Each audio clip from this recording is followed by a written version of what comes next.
Hello दोस्तों, स्वागत है आप सभी का आपके अपने ही यूट्यूब चैनल ऑनलाइन स्टडी में। और दोस्तों, आज हम इस वीडियो में बात करेंगे आपके स्क्रूटनी रिज़ल्ट के बारे में कि आपका स्क्रूटनी का जो रिज़ल्ट है वो कब आने वाला है, और आपके जो बैक पेपर है उसकी परीक्षाएं जो संभावित होने की तिथि है, कब तक संभावना है कि आपकी परीक्षा जो है वो होंगी। और तीसरी टॉपिक पे हम बात करेंगे आपके स्कॉलरशिप आएगी या नहीं आएगी, या क्या क्या प्रोसीजर है स्कॉलरशिप का, अब आगे का क्या रहने वाला है। और एक टॉपिक और इसमें हम ऐड करते हैं कि थर्ड सेमेस्टर का आपका जो एग्ज़ाम है वो आपका कब होगा। तो सभी जानकारी के लिए वीडियो में आप एंड तक बने रहें, और वीडियो आपको हेल्पफुल लगे तो आप वीडियो को लाइक और शेयर ज़रूर करें।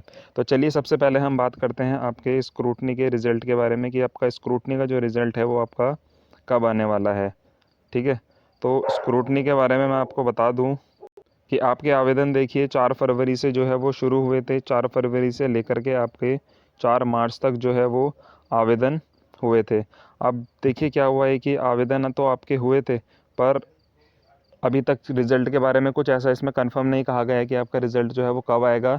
लेकिन जो संभावित तिथि है कि जो रिज़ल्ट आ सकता है वो आपका मार्च के महीने में ही आ सकता है। मार्च में ही आपका जो है वो रिज़ल्ट आने की संभावना है।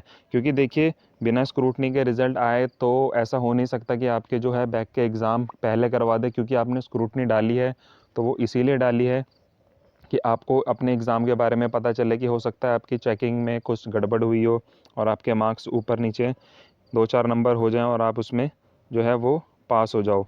तो इसीलिए जो है आपका संभावना पूरी पूरी है कि आपके बैक एग्ज़ाम होने से पहले तो आपका स्क्रूटनी का रिज़ल्ट आएगा, उसके बाद आपके बैक के एग्ज़ाम होंगे।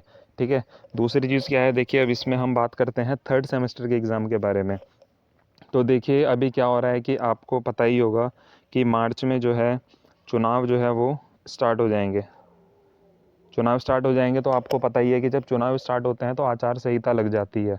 तो आचार संहिता लग जाएगी तो बहुत से काम ऐसे होते हैं कि जो इन चुनाव के दौरान में नहीं हो सकते, क्योंकि पूरी प्रशासन को व्यवस्था करनी पड़ती है और एग्ज़ाम कराना कोई छोटी मोटी बात नहीं है, बहुत बड़ी व्यवस्था जो है वो सरकार को करनी पड़ेगी। और पूरे यूपी में ग्राम पंचायत चुनाव जो है वो होने वाले हैं, तो उसको लेकर के भी काफ़ी ज़्यादा एग्ज़ाम चर्चा का विषय बना हुआ है। आजकल के एग्ज़ाम का जो है कब होएगा, कैसे होएगा, सारी चीज़ें ये बनी हुई है। तो एग्ज़ाम की कोई अभी कंफर्म डेट नहीं है। बोर्ड के एग्ज़ाम की जो डेट है वो भी धीरे धीरे आगे सरक रही है, क्योंकि चुनाव की वजह से। और लगभग 1 महीने से ज़्यादा बोर्ड के एग्ज़ाम आपके चलने वाले हैं।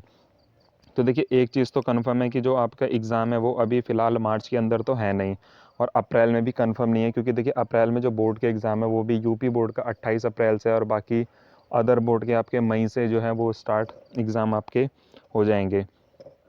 दूसरी चीज़, आपका बैक के पेपर के बारे में मैं बात करूँ तो बैक के पेपर का भी अभी कोई कंफर्म डेट नहीं आई है, क्योंकि आपको पता ही था कि काफ़ी ज़्यादा ये कहा जा रहा था कि आपके बैक का जो पेपर है वो, जिनकी बैक आई है उनको फर्स्ट का एग्ज़ाम कराएंगे या फिर आप उनका बैक का एग्ज़ाम कराएंगे। तो यही सब मीटिंग्स में चला था और यही बात रखी गई थी कि आपका जो है वो बैक का एग्ज़ाम जो है वो कराया जाए, और उसके बाद बैक जिनकी क्लियर हो जाए उनको प्रमोट कर दिया जाए फर्स्ट सेमेस्टर में, उनको फर्स्ट का एग्ज़ाम ना देना पड़े, चाहे जिनकी 3 में बैक है या 2 में बैक है या 1 में बैक है।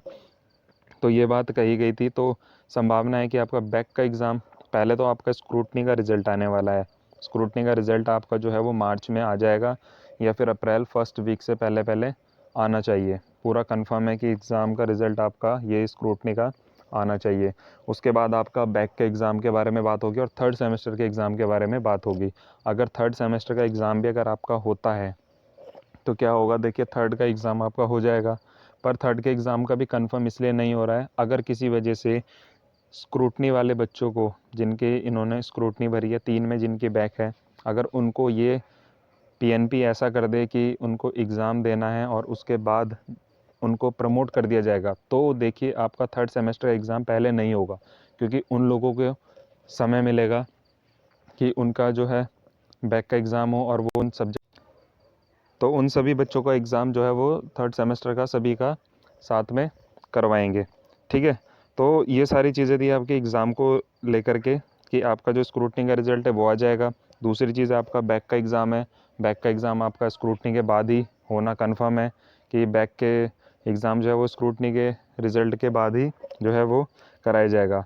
थर्ड सेमेस्टर का एग्ज़ाम है, अभी कोई डेट नहीं है, पर संभावना है कि पहले आपका स्क्रूटनी का रिज़ल्ट आए और बैक का कंफर्म हो कि क्या क्या प्रोसीजर अब रखने वाली है पीएनपी, और उसके बाद आपका वो काम हो।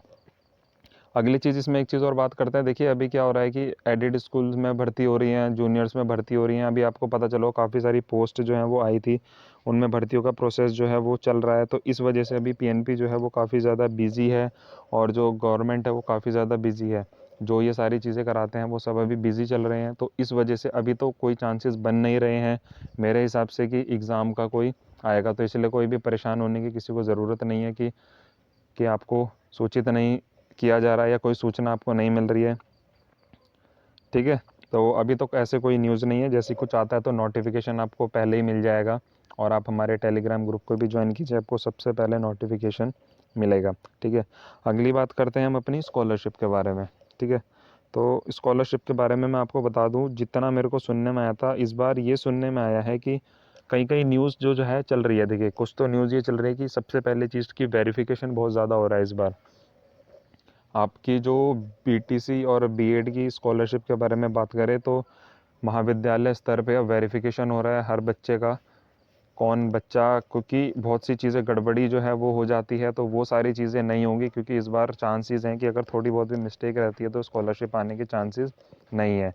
दूसरी चीज़, एक चीज़ और सुनने में आई थी कि जिन बच्चों की बैक है, ये चीज़ वैसे कंफर्म मुझे बताई गई है, लेकिन मैं श्योर नहीं हूँगा, क्योंकि अभी तक ऐसा कुछ मैंने कहीं से पढ़ा नहीं है। पर जो अंदर से बात आई थी, जो अधिकारी लोग थे, उनसे यही सुनने में आया था कि ये कहा जा रहा है कि जिन बच्चों की बैक है उनकी स्कॉलरशिप इस बार जो है वो नहीं आएगी, क्योंकि उनकी जो मार्कशीट में है वो फेल लिखा गया है, इस वजह से उनकी स्कॉलरशिप नहीं आएगी। अगर वो पास हो जाते, उनकी मार्कशीट में पास लिखा हुआ आता है, तो स्कॉलरशिप आ जाती, क्योंकि वो अगली कक्षा में प्रमोट माने जाते।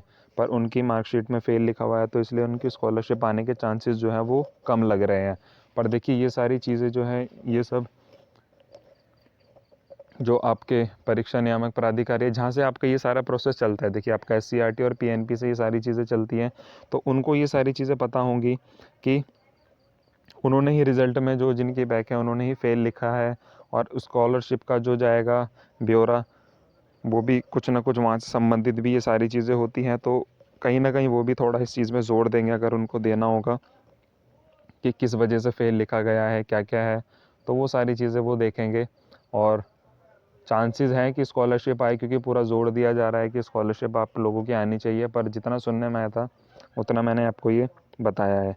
तो ये थी आपकी आज की वीडियो की इन्फॉर्मेशन, ये सारी चीज़ें जो मेरे को इतने दिनों से सुनने में आई, तो वो सारी चीज़ों का मैंने आपको एक वीडियो में बताने की कोशिश की। अगर आपको वीडियो हेल्पफुल लगे तो आप वीडियो को लाइक और शेयर ज़रूर करना, हमारे चैनल को सब्सक्राइब ज़रूर करना। वीडियो देखने के लिए आपका धन्यवाद। Thank you.